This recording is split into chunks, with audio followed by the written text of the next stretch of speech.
Welcome to the Slop Temple. We pray this video helps. In this video, I will show how to make fried egg sambal. First, let's gather our sambal ingredients. You'll need about 10-15 red chilies, 5-6 shallots, 3 cloves of garlic, and a small piece of ginger.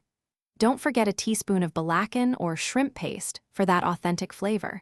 We'll also need some tamarind paste and a bit of sugar to balance the taste.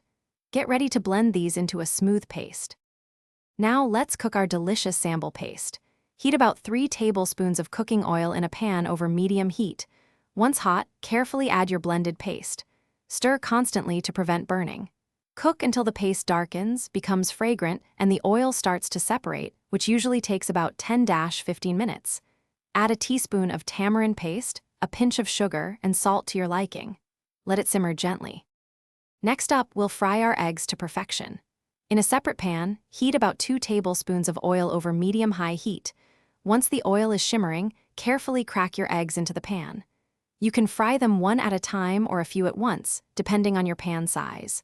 Cook until the egg whites are fully set and crispy at the edges, leaving the yolks runny or firm, just how you like them. A minute or 2 per side should do it. Finally, it's time to bring everything together and enjoy your fried egg sambal. Carefully transfer your beautifully fried eggs onto a serving plate. Now, spoon a generous amount of that rich, spicy sambal over each egg. The combination of the crispy egg and the flavorful sambal is truly irresistible. Serve this delightful dish immediately with a side of warm, fluffy rice for a truly satisfying meal. Enjoy.